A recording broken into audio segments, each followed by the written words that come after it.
If you don't think you are the best, you'll never be. When you are building something that's important, you'll realize how useless cars are. To the issues that we face. How do we build such people of caliber? Black people don't have money. You guys don't have money. I don't like going to shacks or township. I don't like it. All I'm listening to now is frustrations. But first, let's start there. The name is more than just money. I coined it. Ne? It's a drop from heaven. Chief, how would you drive a Volvo when there's an M4 and an M3? Volvo S60. Yeah. You know what I mean?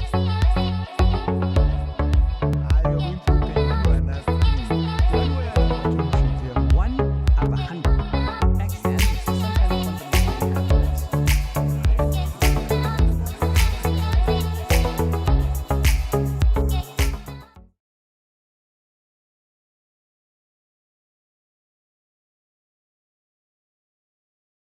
Hey everyone, welcome to the It's More Than Just Money channel. Today we're doing things a bit differently. It's an exciting time. It's going to be an exciting one. I think I sit here representing certain people who would love to have a conversation with Witness, the founder of the movement It's More Than Just Money. So today he is my guest. I'll be hosting him on this episode. And we're also shooting live from Sea Point, Cape Town. So we have a crowd with us, a very exciting crowd, high energy. So we are going to involve them in our conversation as well as we flow, as they get engaged and stimulated. We'd like to hear some of the thoughts and take it onto the conversation to give you the feel of today's episode, today's seminar, actually.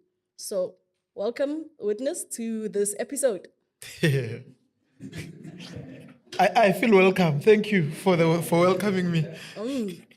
So today, I'm going to be asking you a couple of questions, but that's only because I'm trying to understand the depths of what you are doing, right? Today, we are celebrating 30,000 subscribers. You just spoke about the journey of how that has been. I'd like to know, what does today mean to you, or this milestone mean to you, before we take it all the way back to why you do what you do? You know what's interesting? When we were at the place where we're staying in Cape Town this morning, I don't know who I was telling, but I was saying to the person that my mind is no longer here. I'm already thinking about the next thing. So I think I celebrated 30,000 subscribers before you even got there. The cake is just a formality, So that feeling of excitement, it's already gone. I'm already focused on something else. Although, yes, we'll celebrate. Yes, we'll enjoy the cake. But my mind is now focused on the next goal. Yeah. Maybe we should double down on that. I mean, we sit here with entrepreneurs, with trailblazers, visionary leaders especially, and this speaks to that trait of having a vision and rather living in the future. What does that even mean? Living in the future. Living in the future. I don't necessarily live in the future, personally, but I'm obviously constantly looking at what is it that I can do next, right? I don't live in the future. I don't live in the past. I let go of things very easily. But I've also got an optimistic way in which I look at my life and look at the things that I'm doing. But there's no living in the future. I hear people say that a lot, that you've got to visualize, live in the future. Yeah, I've got a vision, but I live in the moment. Like, if I'm here, I'm present. So for me, it's about being in the present and making it count. When I say that my mind is already somewhere else, I mean, I'm now on my next goal. Not necessarily living here, but thinking about how do we execute on our next goal. Yeah. Let's speak about the movement currently as it's branching out. When someone sees the brand, it's more than just money. Firstly, they ask the philosophy around it. It's more than just money. What does that even mean? And then you realize, oh, there's a book. Oh, these people travel. What are they doing? And then you realize people are branded. You also get to realize that there's a workbook That's something else separate from the book. So maybe let's talk about that, the branching out of the movement, and what are you actually trying to do with the movement? But first, let's start there. The name It's More Than Just Money. I coined it. Ne? It's a drop from heaven. But Okay. but the thing is, it wasn't necessarily something that set out to be a movement or anything. I wasn't starting a movement. So it was locked down. I was writing a lot of posts on social media. I was sharing property investing knowledge. Miguel actually alluded to that I was writing a lot and sharing social media knowledge, sharing knowledge on property investing. It was locked down. And a lot of people started to comment on my stuff and share my stuff. My posts were trending. And a lot of them started to also inbox me and say to me, how do I make money? That was the question. Every day, how do I make money? Witness, how do I make money? Then it dawned on me that, guys, it's more than just money. Like there has to be a certain way of doing things for you to attract the right people into your space that are going to help you execute your goals. If your goal is just to make money, money is a team sport. You make money because you've got a certain... Did you look at that PowerPoint that Miguel had? It had power team. Did you see that? I saw the power team. And yet estate agents, attorneys, all those people. All of that speaks to your capacity to build and maintain relationships with people and also use those relationships to execute on the projects that you have or in the money or the business that you want to start.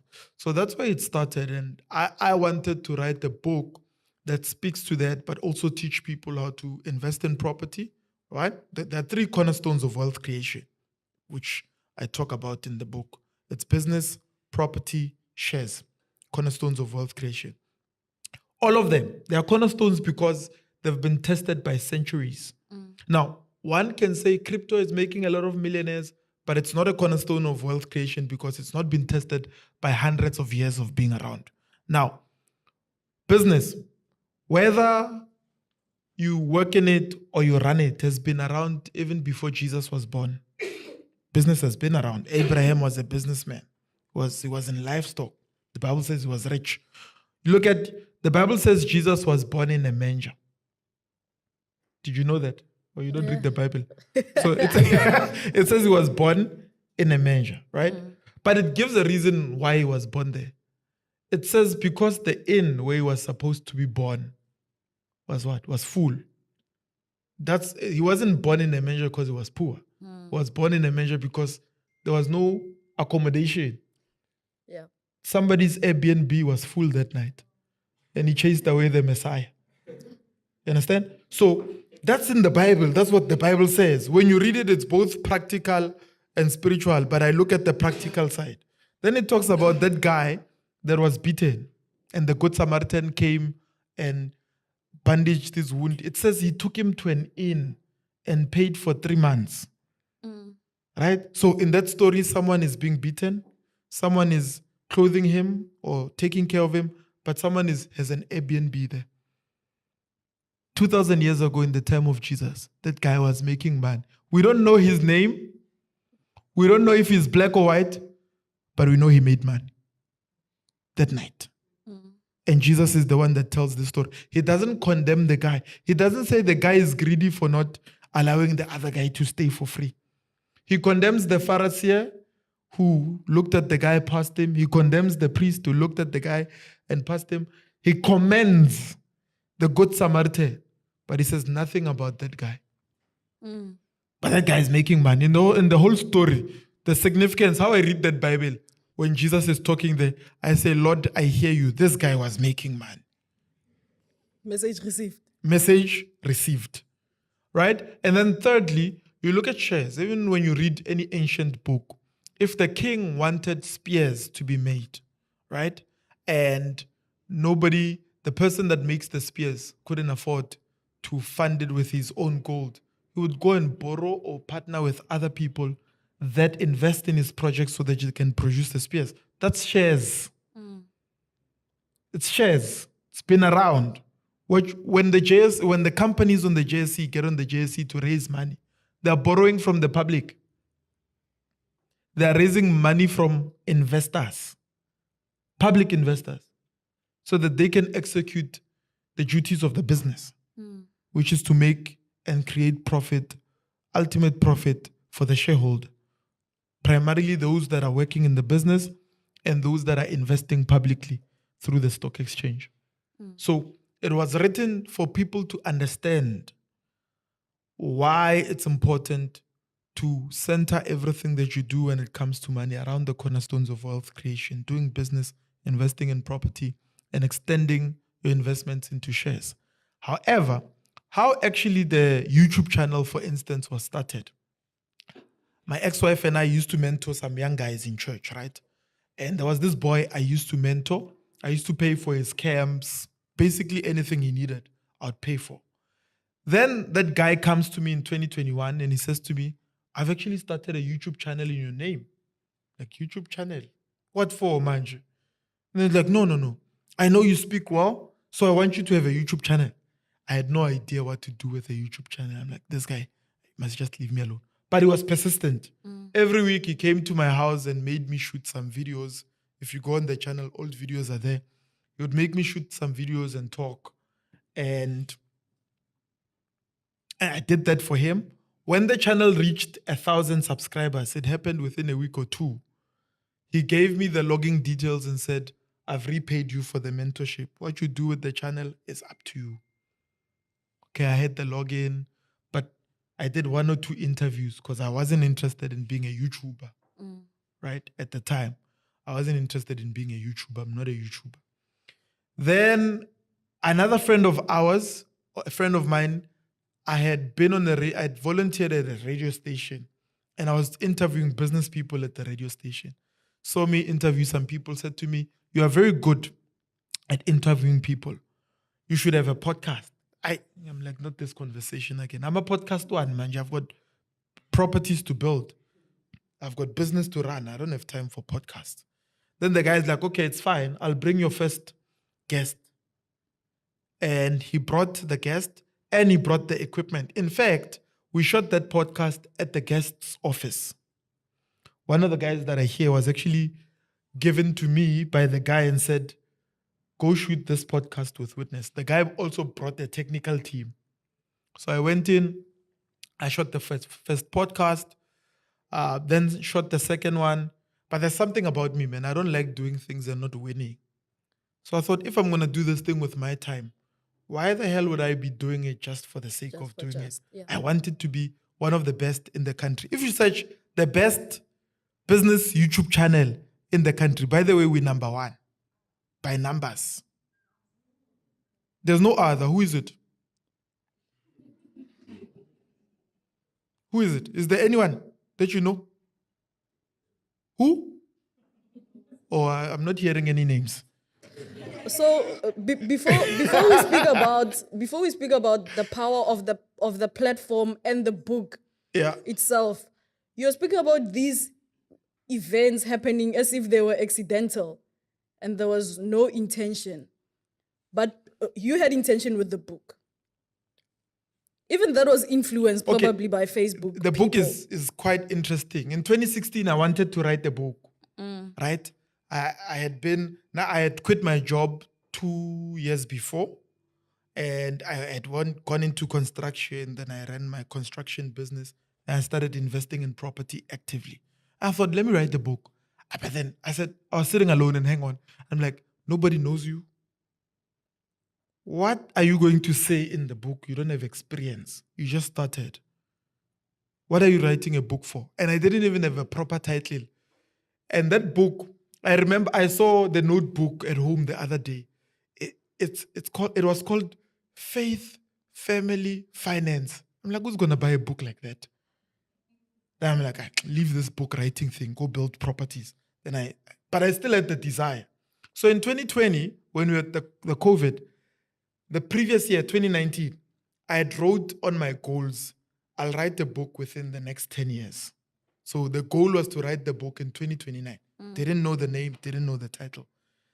But when people started saying, we like what you write on social media, you write very good, I then said to them, by the way, before I even started putting pen to paper, I had 100 pre-orders for the book.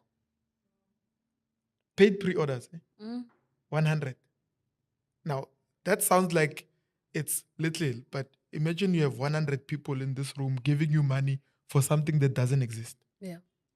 So they liked the post so much. I said to them, I'm going to write a book. But before I write a book, I want at least 100 pre-orders. Then I'll write it. Then I got 100 pre-orders. Then I'm like, damn, I have to write the book now. Now I was forced to, that's why it took 2 Deliver. months. I was forced to deliver. And some of my friends who had ordered kept on calling, hey, Mdaka, hey, you can't get really pay. So what that means is that we paid you. Where's the book? Yeah. Then I didn't want to ruin my credibility. So I was diligent in making sure that I write the book. And in fact, when I thought about writing it, it was because there were 7,000. When I started writing on social media, I had about maybe 500 followers. In about a week or two, I had 7,000 followers. Jeez. Then I said, I don't like people following me. For what? Why are these people following me? But then I realized, but there could be a commercial opportunity here. What can we create to offer these people? Let me write the book. But before you write it, test the market. Is there demand? Will anyone buy it? When I had 100 pre-orders, I was like, okay, they want me to write the book. 100 people is enough. That's in 2020. The rest is not history. It's history in the making. Yeah. But we speak about it as if, like I did say, as if it was accidental. You got into podcasting accidentally. I don't know, other things, but accidentally. Where do you then bring everything together so that it is so much of value and impact? Yeah. So there's nothing like an accident. You know why? Everything that you are going through in your life, some of it is predetermined. The people that you meet were not in this room by accident. You can't, if I was to stand on this chair, stand on it. I can't accidentally get on top of it. Do you get it? If I want to climb on top of this table, can I accidentally climb on it? No. I can't, there's right? a force at play. But if I'm standing on top of this table, can I accidentally fall? Can you see Yeah. that? But for elevation to happen in your life, it doesn't happen by accident. Now, this morning, I took a walk. 5 o'clock, 5:30 in the morning, I took a walk. And as I'm taking this walk, I go to the sea, then I come back, come here. When I have breakfast, then they're like, breakfast is not ready. Then I leave, I go to Starbucks. As I'm arriving, another guy, an American, is arriving. His name is Robert. Robert is my new best friend. Me and him, like this. So I arrived there, Robert is arriving. I'm like, okay, we start talking. We talk about Trump and whatever. So they were not open yet, but the lady comes out and said, guys, I can open for you, but we're not ready yet. Robert and I sit down. We sit and chat for about an hour and a half before I come back to the Airbnb. We sit and chat for about an hour and a half. We chat investing, venture capital, everything. Just as guys, we chatted for an hour before I even knew his name or he knew mine. Only after an hour, it's like, can I have your number? What's your name? I'm like, oh, shucks. What's your name? Yeah. Right? But there's something very interesting. You see, everything that I've gone through in my life and that I've done prepared me to have met him at the Today. door today. Yeah. Because conversations that we had, he's in venture capital. He's an American doing venture capital in South Africa. He's invested in Yoko, all these other companies, Luli. So he's done big projects.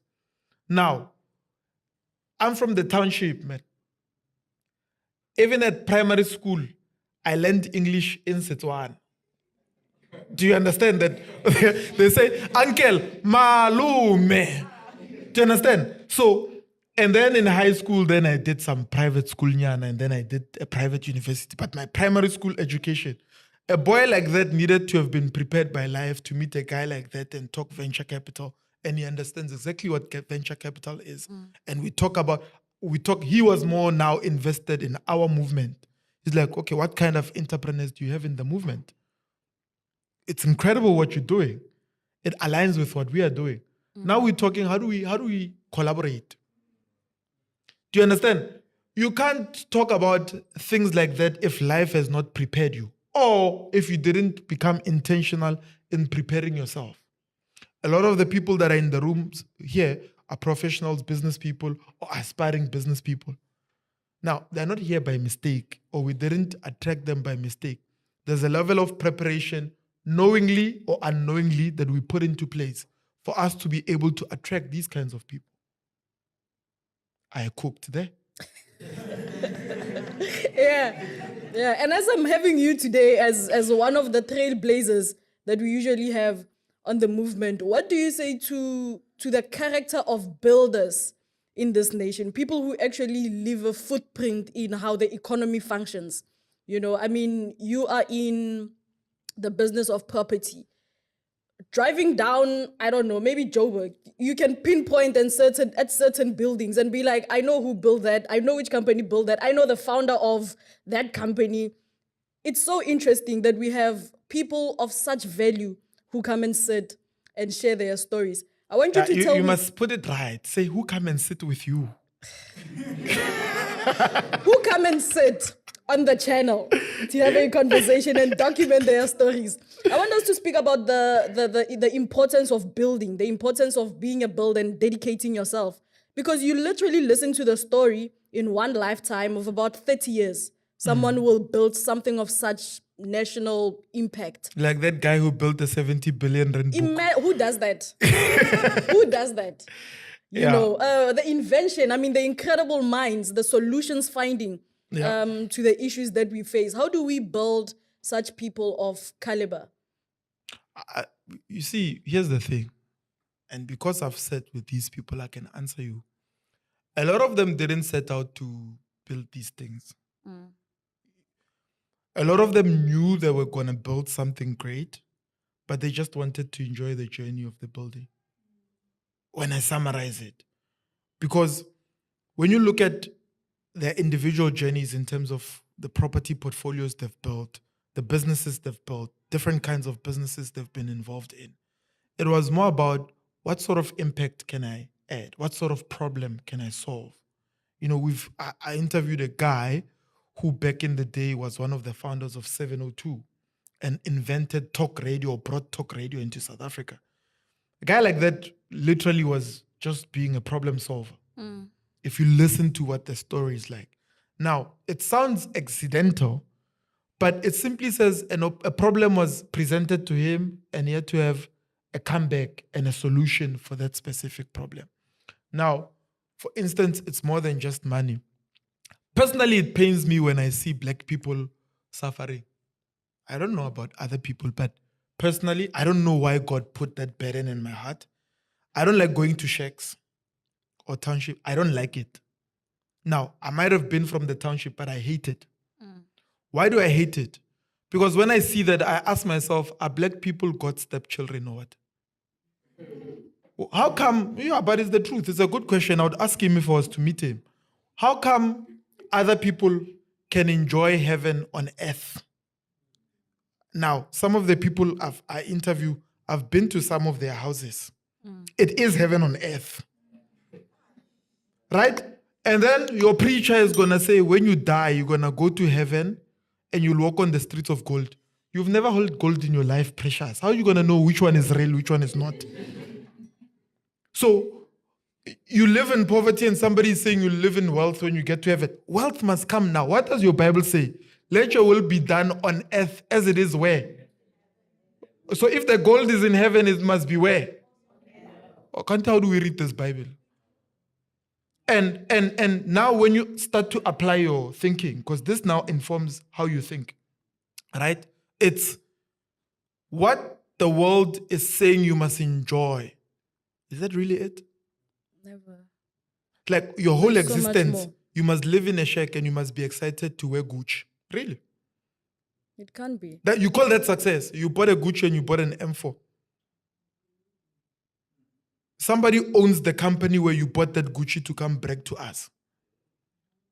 You are happy with the fragment of wearing some shoe and say it's 20,000. My man, sit down.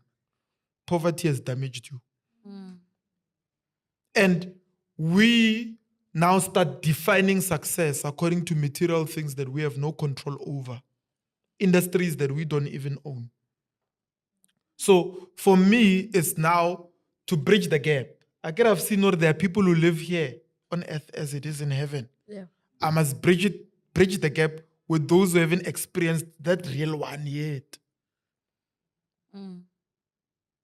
So that you can see, the Gucci that you brag to people about, that car that you brag to people about. Man, there are people that can buy 100, but they don't even buy. Yeah. Do you understand? So, and exposure gives you that. I was at the Jewish Achievers Awards, invited by a friend of mine. He's the chairman of the awards. I was sitting there. I was sitting in the front. And I was just soaking it in. The kinds of business people that stood there to receive awards. I just decided on the day, in my heart, black people don't have money. You guys don't have money. There's real money. There are people who have real money, like proper real money. They own industries, not a little bit, a lot. And look at social media. Ne? We're the only people or tribe on social media that's bragging or displaying wealth that we don't own. I mean, even if you say, but white people are rich. They've built companies. It's the truth. They've built companies. And their companies are employing you. You're moving away from the question, though. I was speaking to the character of the builders of these industries. Yes, and but, I think as a... and let me show you. I'm answering you. If you listen to what I'm saying, what's the character of the builders? No unnecessary display of consumerism. Isn't it? That's the character of a builder. I asked Miguel here, I said, you can refinance your portfolio and buy a Ferrari. He can. But what did he say? No. Yeah. So quickly. It was very quick to say, no, Ferrari. Character. Like, Ferrari for what now? Yeah. I want the portfolio. That's a character. He's displaying right here. No, I'm not interested in a Ferrari. I want to build a 1 billion rand portfolio. I want to build a 2 billion rand portfolio. Yeah. So the builder is saying, I might have achieved something, but it's not all there is. Now, the minute you start to understand that sort of character, and like I'm saying, the first company that I worked for was for a Jewish man. Now, it's the only company I ever worked for, by the way. But that man, I used to observe him. Very smart. Ran the company. Company is making millions.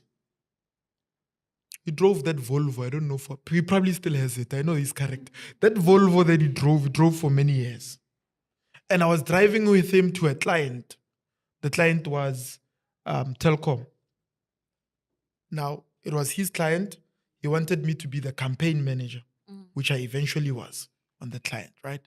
And I asked him, when you're young and naive, I was young, I was 22, 23, and I said to him, Chief, why would you drive a Volvo when there's an M4 and an M3? Volvo S60, when you can literally afford to buy an M3.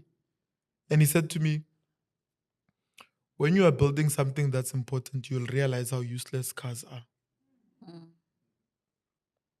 I didn't get it then, but I get it now. You'll realize how much it will delay you to chase materialism and consumerism and slay queens. Well, they're beautiful to look at. But look at the culture of black people. It's a culture thing. Now, you said correct. Culture. Ne? There's a difference between the character of the builder and the culture from which the builder comes from. Can we talk about that? And let me tell you what I mean by that. I said I was at the Jewish Achievers Awards. Every man that went there, I want to thank my parents. Yeah. Now, these are billionaires. I want to thank my parents. I want to thank my mentors. I want to thank my kids. I want to thank It's a community. Can you hear that? Mentor, parents, kids. All of them said that. Now, when you look at how they train and develop their kids, from a young age, they read the Torah.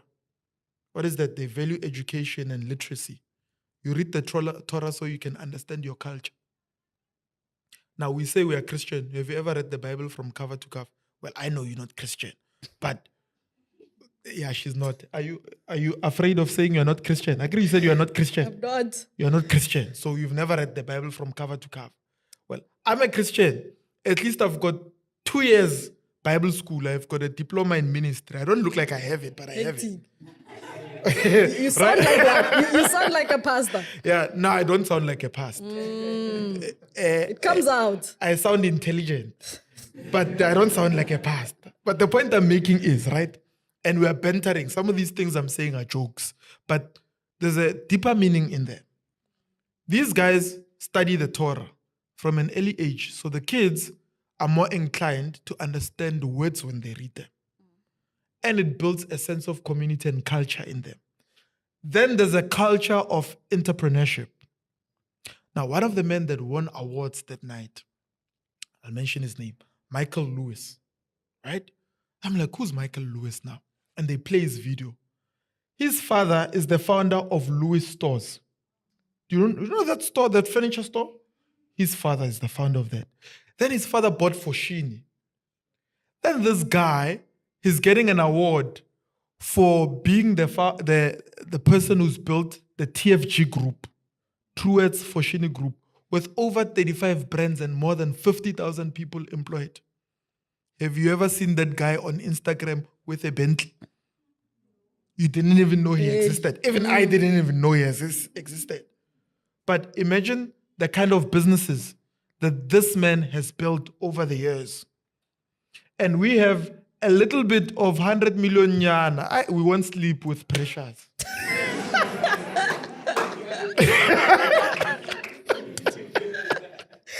We can do better. We can do better. And another guy won an award, right? He runs Bidvest Services. Now, we know Bidvest was started by Brian Joffe. But that guy's division, Bidvest Services, was the first business that Brian Joffe bought. And Brian mentored this guy. Now, I've met Brian, incredible entrepreneur. Now, that guy, his department, that little mom and pop laundromat that they bought in the early 90s has over 70,000 employees around the world. Now, if that doesn't blow your mind away and your focus is on consumerism, Gucci, Slay Queens, where's the next party? Yo, Precious, let me tell you another one. So there's this young boy there. He's 21. Jeez. Right? Yeah. He's winning an award. Sure. This boy started when he was 12 doing sneakers. He's the biggest sneaker distributor in the country. Did you know? 21-year-old. Nikes, whatever. It's a boy, 21. Josh Weinberg, I think is his name. He is the one. You know that tequila called Don Julio? Who knows Don Julio here? Yeah, when you groove, you guys, you brag about, I drink Don Julio. It was a teenager who brought it into the country to make you adults drink it. That boy is the one who brought Don Julio into the country. Incredible, incredible stuff. In fact, I must get in touch with Howie and I must interview him and I must ask him, how did you get adults to brag about drinking something that was brought in by a teenager? Yeah. You know why it's easy to do that? Because we value stupid things. It speaks to the culture, and maybe we can double down on that because you are building a movement, or you are spearheading a movement, and all I'm listening to now is frustrations, and you are speaking to the things that we need to correct using vehicles such as It's More Than Just Money. Do you have a value system for the It's More Than Just Money that translates into culture, in how people behave, in how people think? I mean, you have a 20-year goal of being the best personal development coach in the country. I'm already the best. we can align the two. I'll just live, I'll walk into it. I'm manifesting, I'm the best. Say amen. Like I said, some of these things are jokes, right? But there's a truth in it. Remember, if you don't think you are the best, you'll never be. You can't. I said we are the best business YouTube channel in this country. Ask him. When I interviewed the first lady that they brought to me, I told him I'm the Oprah Winfrey of business interviews. First episode. First episode. We're at 30,000 Is subscribers. that faith or confidence or arrogance? It's the truth. Jeez. And let me tell you, remember, every single person that has achieved something has got a certain level of conviction for it. Of course. Now, people can interpret it however way they want to interpret it. You'll never achieve anything if you don't think much about yourself. Some say it's narcissism. I don't know. Minapela English is not my first language. Right? Whatever descriptions you give it. I said to my ex-wife, when I was writing the book, I said to her, when I write this book, it must be a bestseller. I'm not in the business of doing things that fail. I'm not interested in writing a book that nobody's going to read. If Witness Mdaka writes it, people must read it. It must be a bestseller. Finish and clear, no negotiations. Now, whatever you believe about yourself, now going back to what we were talking about, human beings are consistent with who they believe they are. And we're talking psychology now. And we're talking standards. Personal identity. Personal identity, psychology, standards. There are people you'll never date, no matter how much money they have. You know that? I'm aware. Because you've put a certain standard. There's a way of thinking you want to allow yourself. Now, I said human beings are consistent with who they believe they are. Right now, right? And we talked about cultures. And you're asking, what is the ethos of It's More Than Just Man? A guide to escaping the rat race and building generational wealth. There's a certain way a man who's building generational wealth thinks. See, when you ask me, girl, like I asked him, would you buy a Ferrari? And he says no. His thinking is not on consuming today. Some of the portfolios he's building, he'll never get to enjoy. He's doing it for the next generation. He doesn't want his kids to beg from your kids' pay. He's intentional. Other people are happy for their kids to beg from other people. Now, the ethos of It's More Than Just Money is, if you can build a business, let me tell you, my daughter will never lack a job. It's not pride. She'll never lack it. You know why? If my daughter walked into a room 20 years from today and the people that are here had capacity to employ her, they will employ her simply by being Witness Mdaka's daughter. That's the power of building for the next generation. Now, I didn't say money or whatever. I just said, if you've built something that has impacted somebody's life. Let me tell you, if my surname was Mandela, I would have monetized that name. I saw an article, was it an article or a video where they said the house is dilapidated, the kids can't afford. That name has got power, that name alone. Would you not give Mandela's daughter a tender? You? I probably won't think much about it. Yeah, but even if yeah. you don't give him, they'll get you fired. They're that powerful. Yeah.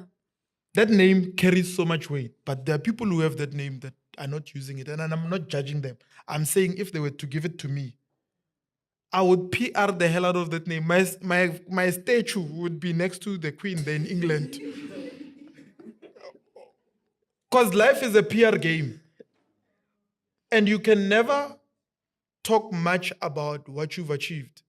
In an interview, tell me, why do they say, tell us about yourself?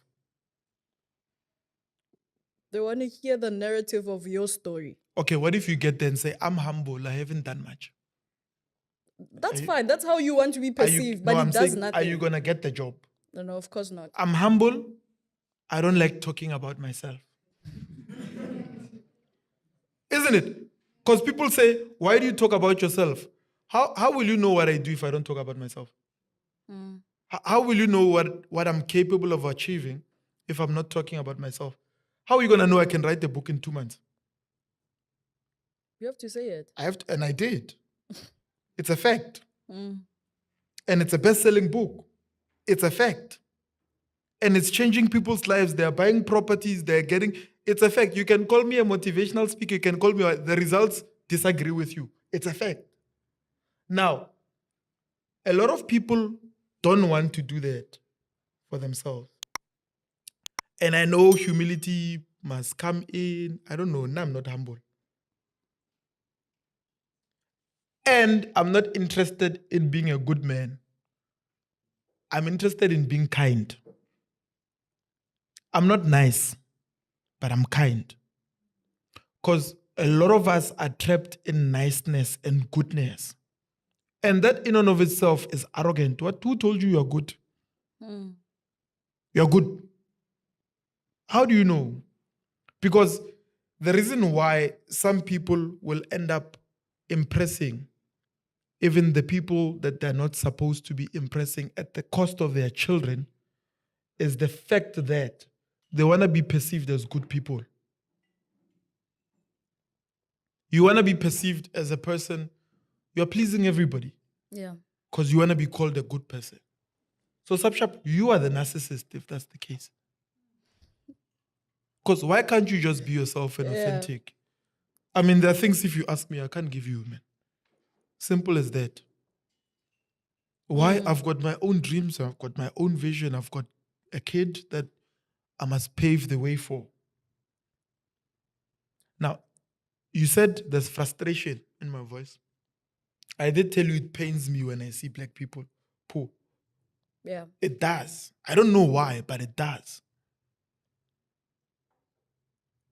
Why? Because we're all equals on earth, man. All of us. But some are more equal than others. Of course. Animal farm, isn't it? Yeah. But all of us essentially have got the same creator. But some seem asleep more than others. And some are more creative than others. You know, Dean said you must forget the 20-year plan. He said you guys must forget the 20-year plan. For instance, hey, white people plan, Lona. They plan. Is that true or not? They plan. They plan for the next 50, 60. So, let me tell you this. At the Jewish Achievers Award, now I was blown away, guys. So, before he invited me, I'm sitting with Howie. And he says to me, Nati Kirsch, one of the South African billionaires, not billionaires in rands, in dollars, probably richer than Johan Rupert or on the same level, but quiet billionaire. He says to me, he bought the Perth, is it Perth? The city, the airport, Perth Airport in Australia. He bought it. One man bought an airport. Yeah. He was 80 years old when he bought it. Then he said to Howie, I've got a 50-year plan to develop this airport. Now it's an 80-year-old. An 80-year-old is saying, I've got a 50-year plan to develop this airport. So he's saying, my acquisition is going to outlive me. I'm 80, I could be enjoying, but I'm going to purchase an airport. And we've got a plan to develop this area around the airport for the next 50 years. Can't happen without a plan. Why would it happen without a plan? What have you ever achieved without a plan? And by the way, a plan doesn't mean it's going to be rigid, isn't it? It means it's like a rudder that guides a ship. Oh, ship, not sheep, ship. There's a difference. There's a sheep, meh, there's a ship. Right? The rudder is the one that's able to guide. When you've got a plan, even when you go astray, you remember the plan is that. You know you want to achieve something in 5 years, for instance, a couple of properties or a business or a portfolio or Bitcoin or whatever, and somebody comes and offers you a cheapest amount on a Porsche. And you're like, but that's not part of my plan. But what if you don't have a plan. It's easy to jump in. It's easy to buy it because you don't have a plan. So it's important to understand exactly what you need to do and do it. I digressed, but I answered you. You did, but we can continue with building. I mean, we are speaking about building at grand levels where even yourself, you have built yourself that much that you have the capacity to build at national level, right? So I want us to International. international. Let's go international. I've done seminars outside South Africa, so that's international. No, let's go international. Okay, let's go international. I want us to speak big now, right? The mind is great. The identity is great. The culture is intact. You are building. Now let's speak about the art of building at national level. So we have R500 million projects. You are building roads that are gonna be around for the next 15 years or something like that. How do we align ourselves to build at that level? So here's the thing, right? I hear the aligning yourself to build big things. What are you doing with the small things? I mean, you can't be thinking about billions and millions and you're not taking care of 2 rands. Because this whole thing, let me tell you, this whole thing, it's a habit thing. Trust me. Raising money for a 6 million rand project is the same as raising money for a 60,000 project, is the same as raising money for an 8 million project or 600 million project. Then the difference is the zeros. The principles are the same. Principles are exactly the same. Every single project. If you hear a guy saying, I've done 600 million, I don't get phased. Because the principles are the same. The difference now is the elevation of your thinking to believe that you are capable of doing that and convince other people to invest in what you're doing. That's the difference. But in terms of the principles to do the actual project, they're all the same. You can ask Miguel, he was a banker. He knows exactly what I'm talking about. 60 million, 6 million, whatever, it's the same thing. Can we maybe compare the two? Because usually when you're doing a smaller project, let's say project there 20,000, you think there's a gap between that and a project there 2 million, that's worth 2 million. Yeah, but it's a thinking gap. Can we break it down in the middle? It's a thinking gap. It's a thinking gap because, right, at 20,000 level, before I get into it, sometimes we think we don't deserve to do certain things. Yeah. That's where the problem is. You think you don't deserve a 20 million project. But we created the gap. No, maybe even you didn't create the gap. You found the gap there. But you feel you don't deserve. You're not the right person for it. But the question is, why not? And maybe you feel you don't deserve because you failed in the past. Maybe you blacklisted. Maybe you've got judgments. Or whatever that has happened to you. You've gotten divorced. I've gotten divorced. Right? Maybe you feel because of that, you're not the right person to be. But why not? Why can't you be the right person? And it happens, like you're saying, even in the smallest of things, where you delay action because you just feel like I still need to do something a little bit better. I need to be perfect. Yeah. You know, there's a guy, I don't know who was telling me this story. It's a friend of mine. He grew up around his mother saying, rich people are bad. Yeah. That guy is making a lot of money. But you know, there was a point in time where he never had money. Like for some reason, he'd find a bad project and invest in it. Because it was subconscious until he realized or went to someone who spoke to him and said, but you are actively sabotaging yourself because you feel you don't deserve a lot of money. Because your mother says, you grew up your mother saying rich people are bad. When you make money, now you think your mother is going to think you are bad. Subconscious. So you have capacity to operate at that level, but you mess it up. You mess it up because intrinsically you don't think you are valuable enough. And sometimes black people, it happens to us. You don't think you are valuable enough. You think other races deserve it, not you. Ebile, it's seen in how you say, yo, dilo tse ke tsa makgowa. Every nice thing you say, into zabelungu. Yeah. Have you noticed? Of course. Why is it not? What I mean, Miguel, is that someone will say these things are for white people. Because it's a nice thing, you call it, it's for white people. But aren't you God's child? Come on, guys. You can do better for yourself, not to compete, but to collaborate.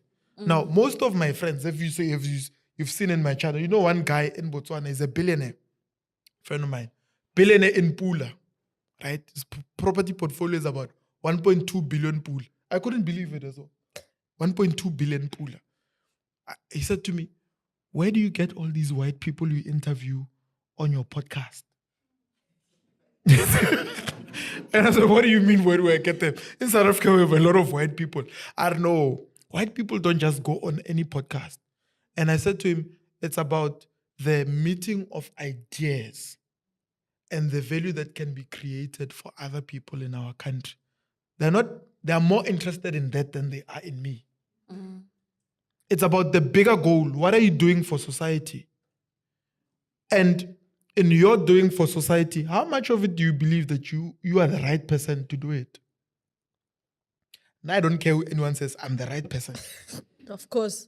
Right? Evidently. And even if you were to, it's too late to convince me that I'm not. I'm brainwashed. Self-brainwashed. No, it's not self. It's not self. My mother played a role in brainwashing me.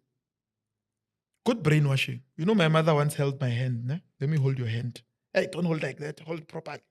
So I have some white spots on my fingers. They're still there. I had them when I was 12 years old.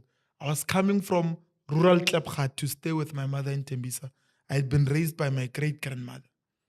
And my mother held my hand. And I won't say she lied. Maybe it's the truth. She was right. She's like, do you know what these spots on your fingers mean? Like, oh, I don't know. They mean you're going to be wealthy and successful when you grow up. You know, I believe that. And those spots were there because of calcium, lack of calcium. Yeah. But there's something that happens to you when you believe the right things about yourself and when you believe the wrong things about yourself. Also. I could be talking to a billionaire, which I have. I could be talking to a normal person. I'm the same. You know why? I'm content with who I am and I'm not looking for anything from anybody. I'm happy with who I am. Now, am I looking to improve myself? Definitely. I can always get better. Tell me where I'm wrong or where I'm not a good person. Tell me so I can improve. But I don't sit with another person and think they're better than me. Not here. Why? The brainwashing worked. That brainwashing, you're a good boy, you are capable, you are good enough, it worked. Now, it speaks to culture. How confident are you when you go out to do certain things that you believe you should be doing with your life? Whether it's pursuing your education, pursuing a property portfolio, pursuing a business, anything that you need to pursue, how confident are you? Could it be that the environment is less powerful than the influence? Because there are people who are great, but until they're in conducive environments, they can't really know. What would it take for someone to know if they need to push themselves so that they break through and almost overpower the impact of environment, or vice versa? You're in the right environment, but you are not yet the best so much that you can maximize in the environment that you're in. How would you close that gap? And you must align yourself with the right people. If your family is not the right environment, move, especially if you're over 18. Move out. Go live on your own. I mean, what is this thing with black people that we live with our parents until we're 50? What's that? And I'm not saying it because, again, they'll say he's speaking from a position of privilege. Whatever. Like, The point is, you're in this environment, it's not a good environment. Why are you allowing yourself to continue in that environment that's going to stifle you, that's going to put you down, that's going to take away your confidence? Go to places where you are going to be appreciated for who you are. Could be a mentor, could be a church leader, could be a brother in church, a friend. You know, the first time I read, for instance, Rich Dad Poor Dad, I was a very naughty kid, but as I had befriended this friend of mine from primary, Gift Nantumbo. He told me that your problem is that you don't read and you talk too much. Achoo. It hit here. I'm like, what do you mean? It's like, here's a book, my man. Don't talk to me. Read this book. We're in a train and we're going to Pretoria. He gave me the book and he continued reading his book. Like, this guy thinks he's better, but hey, he's telling me the truth. Then I read How that old book. were you? We were 18. Okay. 18, and we were going to register our first business. It's called The Four. There was 4 of us who were friends. And we registered The Four Recycling. Then 2 guys left us. Then there was me and him. We went and registered The Four. That's lovely. I don't think you've told anyone this story. It's my first business partner. Ah, Gift. Love him to death. My brother. that's amazing. Can we speak about the impact of the movement in the next 10 to 20 years? I mean, people today got to listen to Miguel, give them the blueprint for what it takes to build a 20 million property portfolio in 7 years. They've listened to Lebo Grass tell them about many ways in which they can build their income streams, along with the R system that she speaks about again. You know, it's been exciting. I mean, we also listened to Dean speak to us about his journey in property in the last 4 years. Now, let's speak about the impact of the speakers on the broadcast channel, on the seminars, the impact that it has on people, the work that the movement continues to do nationwide. What does that really look like in the next 20 years? Imagine the people who are impacted, the people who are putting up structures, all because of the movement. What does that look like? If we were to pull 1,000 people in the next 20 years, what do you think they'd say about the movement or being part of the movement? So I can't talk about what they're going to say in the future, right? But I can talk about those that already we've impacted. I mean, just here, Let's. there's a man who stood up and said, I bought a property because of the movement. For me, that's enough, right? That there's a lady, right? She works for the municipality, Unad. She wrote to me in 2020 after buying the book. She's like, I didn't know that as somebody who earns 8,000 rands as a cleaner, I could actually be eligible to get a home loan from the bank. Because of your book, I wanted to say I've got a home loan, I got a property, I'm renting it out, I'm continuing to stay with my parents. Then 2021, she wrote to me again on my birthday, and she said, I want to wish you a happy birthday, and I want to tell you how you changed my life. I have now saved 60,000 rands, and I'm buying my second property. That's my deposit. And I've started to build at home in Limpopo. My own house, not my parents' house, my own one.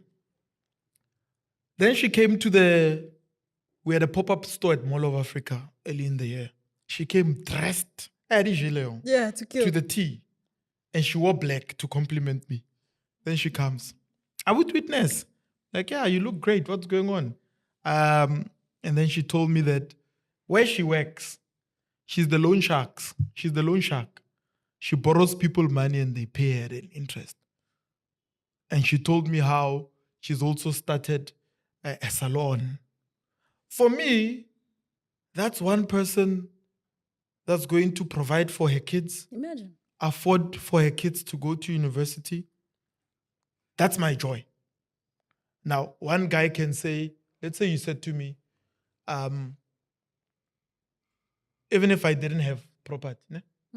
I have, but let's say I didn't have my businesses, I would be happy to be the guy that's helping others get them. Just because of the joy I get from seeing another person say to me, my life has changed. Now, there's a guy, that guy, he also wrote to me on the same day as Auskuna. I'll show you the the thing, the screenshots. 2021, December. He writes to me, says, Witness, he was weepy. Witness, I wanted to kill myself and give myself to alcohol because my life was just terrible. I got across your profile. I read your book. I want to say that I now have a fruit and veg business and a trucking business. It was December and said, on the 5th of Jan 2022, I'm moving into my property with my family. Bruh, that Beautiful. I mean, call me arrogant. Yes, if that's what it does, I'm arrogant. I'm happy to be. If the arrogance produces prosperity for other people, let it be. Who am I harming? For me, the movement is about that. It's about how many of these people's lives can we change. If these people that are here can one day own 5 properties each, and I'm not saying everybody is going to be rich, but just being able to take care of yourself and your kids and you can prosper, that for me, we've done something. That's what the movement looks like. And if we've got 20,000 people, 3,000, 4,000, whatever, even one for me, it's like, wow. Wow. That was amazing. I think this was incredible, even though we didn't have much time to go into other stuff and other parts of the movement. But I think you have clearly articulated the story of the movement, how it comes along, the impact it has, and where it's going. And yeah, we celebrate that today with the cake. We're all gonna have cake for the 30,000 subscribers, and we hope we'll be together again for the 300,000 subscribers. Is there champagne? Hey, who said yes at the back?